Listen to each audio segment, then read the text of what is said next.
Okay, good morning my dear student. आज हम पढ़ते हैं कक्षा 12वीं का अर्थशास्त्र। आज हम पढ़ते हैं अध्याय 4। अध्याय 4 का नाम है लागत तथा आगम की अवधारणाएं। ठीक है बच्चों, हम लागत, खर्च, आगम, इनकम की जो कॉन्सेप्ट है, जो विधियां हैं, उसके बारे में आज डिस्कस करेंगे। तो सबसे पहले हैं लागत की अवधारणा, मतलब खर्च की क्या क्या कंडीशन है, उसके बारे में आज डिस्कस करते हैं बच्चों। तो लागत की अवधारणा है एक फर्म या उत्पादक को एक वस्तु का उत्पादन करने के लिए, है ना, एक फर्म को किसी एक वस्तु को उत्पादन करने के लिए विभिन्न साधनों, है ना, विभिन्न साधनों को जुटाना पड़ता है। कैसे कैसे? भूमि को, पूंजी को, श्रम को, साहस और संगठन की आवश्यकता होती है। किसी भी वस्तु का या किसी भी प्रोडक्ट का निर्माण करने के लिए हमें भूमि, पूंजी, श्रम, संगठन और साहस से 5 चीज़ों की आवश्यकता होती ही है। वस्तु के उत्पादन में इन साधनों का प्रयोग करने के लिए फर्म को इन्हें मुद्रा के रूप में भुगतान करना पड़ता है। अब हम इस वस्तु को उत्पादन करेंगे फर्म पर, ए वस्तु का, तो भूमि के बदले भूमि खरीदेंगे तो पैसा देंगे, पूंजी पर ब्याज देंगे, श्रम को वेतन देंगे, साहस में जोखिम उठाएंगे, संगठन में शक्ति आएगा, है ना। इन सबको क्या करना पड़ेगा? मुद्रा के रूप में कुछ न कुछ भुगतान करना पड़ेगा, है ना। तो भुगतान करना पड़ता है। साधनों के मूल्यों के योग को ही हम उत्पादन लागत कहते हैं। और इसी साधनों के कौन कौन से? भूमि, पूंजी, श्रम, साहस और संगठन की जो लागत है, इनका जो मूल्य है, इनका जो खर्च है, इन्हीं के लागत को हम क्या कहेंगे? उत्पादन लागत कहते हैं। ठीक है बच्चों, ये था लागत की अवधारणा, मतलब उत्पादन लागत। नेक्स्ट हम देखते हैं लागत का वर्गीकरण। लागत के वर्गीकरण को 3 हिस्सों में बांटा गया है। क्या क्या हिस्सा? मौद्रिक लागत, वास्तविक लागत और अवसर लागत। हम तीनों लागत को आगे डिस्कस करते हैं। पहले देखते हैं मौद्रिक लागत। मौद्रिक लागत क्या है? तो बच्चों, मौद्रिक लागत उत्पादन के विभिन्न साधनों को मुद्रा के रूप में किए गए भुगतान को योग है। मौद्रिक लागत मतलब हमें किसी वस्तु को उत्पादन, मान हमने ये वस्तु उत्पादन किया था, उस वस्तु के विभिन्न साधन जो थे, क्या क्या थे? 5-7 साधन थे। भूमि, पूंजी, श्रम, संगठन और साहस, है ना। इन साधनों को मुद्रा के रूप में हमें जो भुगतान किया गया है, उसी क्या कहेंगे? मौद्रिक उत्पादन के विभिन्न साधनों को भुगतान रूप में मुद्रा पर किया गया योग है ना। उनका जो खर्च किया गया है उसके योग को कहते हैं। तो मौद्रिक लागत को हम 3 तरीके से स्पष्ट कर सकते हैं। क्या क्या है? जो लागत है उसको 3 लागतें होती हैं। क्या क्या लागतें? पहला स्पष्ट लागतें, अस्पष्ट लागतें और सामान्य लाभ। ठीक है बच्चों, तो देखते हैं कि स्पष्ट लागतें क्या होती है ना। स्पष्ट लागतें जैसे कि स्पष्ट लागतें मतलब वह लागतें होती हैं जिन्हें उत्पादक विभिन्न साधनों पर खर्च करता है, जिसका वह स्वयं मालिक नहीं होता। उनमें मजदूरी और वेतन, बिजली, ईंधन आदि जो खर्च आता है वो क्या करते हैं? स्पष्ट लागतें। मतलब हमें जो पता है कि हमें मजदूरी कितनी देनी है ना, बिजली कितनी देनी है, बिजली का बिल, है ना, उत्पादन करने के लिए ईंधन का कितना खर्च आएगा, ये सब क्या है? स्पष्ट रहता है। ये लागतें स्पष्ट होती हैं, है ना। हमें पता है कि ये इतना खर्च होगा, मतलब इतना खर्चा होगा, मतलब इतना हमें खर्च करना पड़ेगा। दूसरा है अस्पष्ट लागतें, है ना। अस्पष्ट लागतें क्या है? अस्पष्ट लागतें मतलब जिसको दिखाई नहीं देता, जैसे कि उत्पादन के जो मालिक होते हैं, है ना, फर्म का जो मालिक होता है, उसे क्या बोलते हैं? हम साहसी बोलते हैं, है ना। उसे हम क्या बोलते हैं? साहसी बोलते हैं। तो साहसी द्वारा या व्यवसाय के मालिक द्वारा खुद व्यवसाय पर किया गया मजदूरी कार्य या श्रमिक कार्य या फिर प्रबंधक का कार्य, मतलब उसके द्वारा किया गया कार्य, चाहे श्रमिक का कार्य करे चाहे प्रबंधक कार्य करे, किसी प्रकार का, और इसके द्वारा जो पूंजी लगाया है, क्या लगाया है, व्यवसाय पर पूंजी लगाया है। पूंजी पर यदि हम किसी को मान लो 1 लाख से हम व्यापार कर रहे हैं ना, साहसी 1 लाख रुपए से व्यापार कर रहे हैं अपना, यदि वो 1 लाख किसी दूसरे पर लगाता तो उसको क्या मिलता, ब्याज मिलता। क्या मिलता, ब्याज मिलता। लेकिन यहाँ पर हम उसको ब्याज नहीं ले रहा है, वो क्या कहलाएगा, अस्पष्ट लागतें कहलाएगी, है ना बच्चों। मान लो हम फर्म लगाए हैं, फर्म का एक स्थान होता है, जमीन होना चाहिए, है ना, जहाँ पर हम व्यापार कार्य करते हैं। एक जमीन है, जमीन पर क्या बना होगा, बिल्डिंग बना होगा, है ना। यदि हम दूसरे को बिल्डिंग देंगे तो क्या देंगे, किराए पर देंगे। लेकिन यहाँ पर हम स्वयं खुद का मालिक है, खुद अपने व्यवसाय चला रहे हैं, तो बिल्डिंग का हम क्या किराया नहीं लेगा। मतलब ये क्या कहलाते हैं, अस्पष्ट लागतें। साहसी द्वारा किया गया कार्य, उसके द्वारा लगाई गई पूंजी, उसके द्वारा लगाया गया जमीन पर बिल्डिंग, है ना, ये सब क्या है, जो उसका खर्च आते हैं वो खर्च वो हम कहीं पर शो नहीं करते, तो उसे क्या कहते हैं, अस्पष्ट लागत कहते हैं। क्या कहते हैं, अस्पष्ट लागत कहते हैं। ठीक है बच्चों। तीसरा है सामान्य लाभ।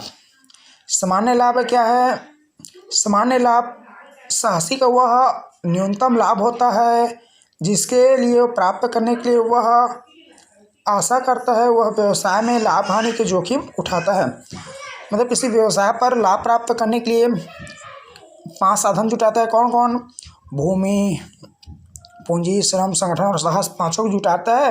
पांचों को जुटाने पर वह एक न्यूनतम लाभ, क्या लाभ, वो एक न्यूनतम लाभ प्राप्त करना चाहता है। यदि उसे न्यूनतम लाभ प्राप्त नहीं होगा तो व्यवसाय क्या कर देगा, बंद कर देगा। ठीक है बच्चों, ये था मौद्रिक लागत। अब हम देखते हैं वास्तविक लागत किससे कहते हैं। तो वास्तविक लागत जब भी पेपर पूछा है तो ये उसका आशा आपको लिखना पड़ेगा जो बुक में नहीं है। ठीक है बच्चों, किसी वास्तविक लागत किसे कहते हैं, किसी वस्तु का उत्पादन करने के लिए श्रमिकों को पारिश्रमिक करना पड़ता है। वह पूंजीपतियों को पूंजी संचय करने के लिए अपने वर्तमान उपभोग को त्याग करना पड़ता है तथा प्रतीक्षा करनी होती है। ये सब कष्ट और त्याग वस्तु के उत्पादन में वास्तविक लागत कहलाती है। ठीक है बच्चों, तो वास्तविक लागत चाहो तो आप इसे स्क्रीनशॉट ले सकते हो और इसी को आपको याद करना होगा। ये बहुत ही इम्पोर्टेंट है ना, अक्सर एग्जाम में पूछा जाता है। वास्तविक लागत किसे कहते हैं, मान लो किसी कोई मजदूर है ना, कोई मजदूर है, उसे मजदूरी करनी पड़ती है ना, उसे मजदूरी काम करेगा तो उसे कष्ट मिलेगा, पीड़ा मिलेगा, है ना। अरे क्या उत्पादक है, उत्पादक क्या लगाएगा, पूंजी लगाएगा, है ना, पूंजी लगाएगा। तो उत्पादक जो पूंजी लगाता है वह अपनी आवश्यकताओं को बचत करके पैसा एकत्र करता है। वर्तमान में जब उसकी आवश्यकता है, उस आवश्यकता को त्याग करके वो पूंजी के क्या करता है, बचत करता है। तो मजदूर क्या किया, कष्ट, और पूंजीपति क्या किया, त्याग, है ना। तो यहाँ पर था तथा ये सब कष्ट मजदूर द्वारा किया गया कष्ट और पूंजीपतियों द्वारा किया गया त्याग के उत्पादन में वास्तविक लागत कहलाती है। मतलब उसे क्या कहेंगे, वास्तविक लागत। एक मजदूर को मजदूरी करने में जो कष्ट आती है और पूंजीपतियों को वर्तमान उपभोग को स्थगित करके या रोक कर या त्याग करके पूंजी संचय एकत्र करते हैं और दोनों संयोग को, तो इस प्रकार किया गया कार्य को कष्ट और त्याग के वस्तु के उत्पादन में जो लगा है त्याग और कष्ट, और उसे क्या कहेंगे, उत्पादन या फिर वास्तविक लागत कहा जाता है।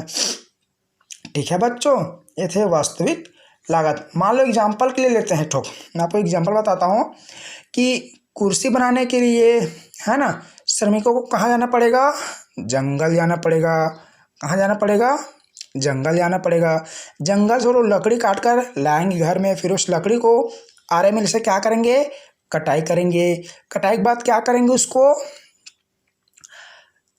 आरे मिल से उसको चिरवाना पड़ेगा, फिर उसको सफाई कराना पड़ेगा, फिर उसे बढ़ाई के पास ले जाकर उसे एक कुर्सी का मूर्त रूप देना पड़ेगा, है ना। कुर्सी, टेबल, मेज, है ना, कबर्ड, कुछ भी तो उसको एक मूर्त रूप देंगे। मान लो कुर्सी लेते हैं, कुर्सी का मूर्त रूप देंगे।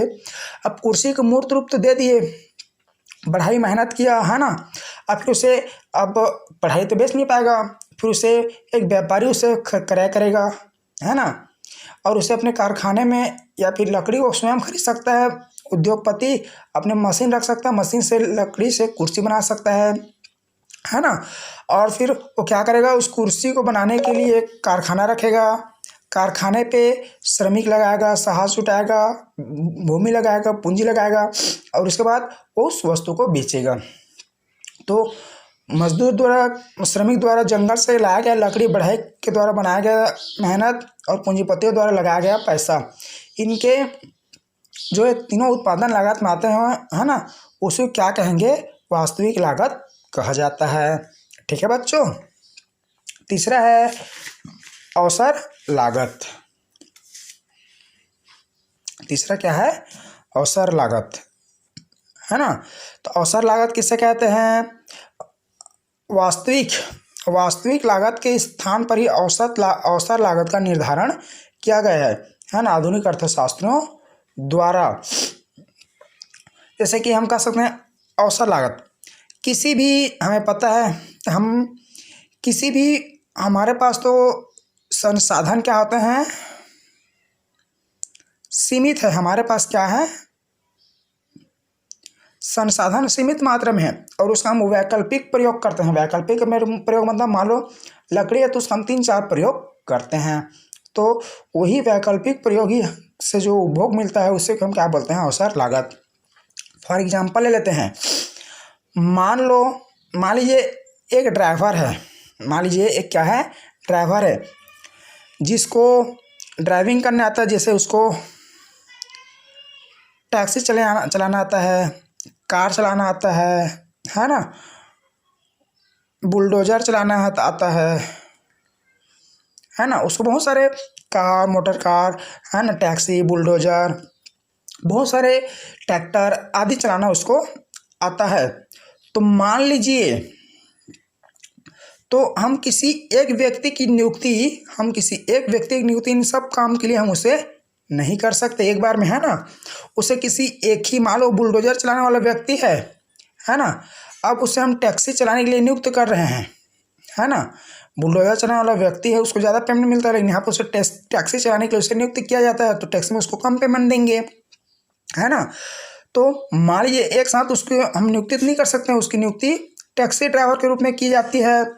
तो बुलडोजर चलाने के लिए उसको क्या करना पड़ेगा, परित्याग करना पड़ेगा, है ना। बुलडोजर चलाने के लिए उसको परित्याग करके क्या चलाना पड़ेगा, टैक्सी चलाना पड़ेगा, है ना।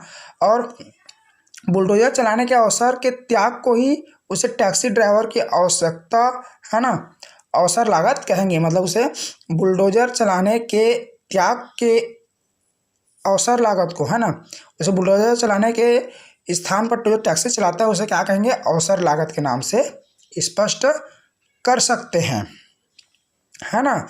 तो जो टैक्सी ड्राइवर को वर्तमान में कार्य बनाए रखने के लिए, है ना, कम से कम इतना पारिश्रमिक अवश्य ही देना पड़ेगा जो वह मोटर कार चलाकर बुलडोजर चलाकर प्राप्त करता था, है ना। और जो बुलडोजर चला जितना पारिश्रमिक मान लो 5,000 वेतन प्राप्त करता था, तो कम से कम तो इतना नहीं, लेकिन कम से कम 4,000 के आसपास उसको पेमेंट हमें देना ही पड़ेगा। तो बुलडोजर चलाने के स्थान में जो टैक्सी चलाता है उसे क्या कहेंगे, उसका अवसर लागत कहेंगे। ठीक है बच्चों, वीडियो देखने के लिए धन्यवाद।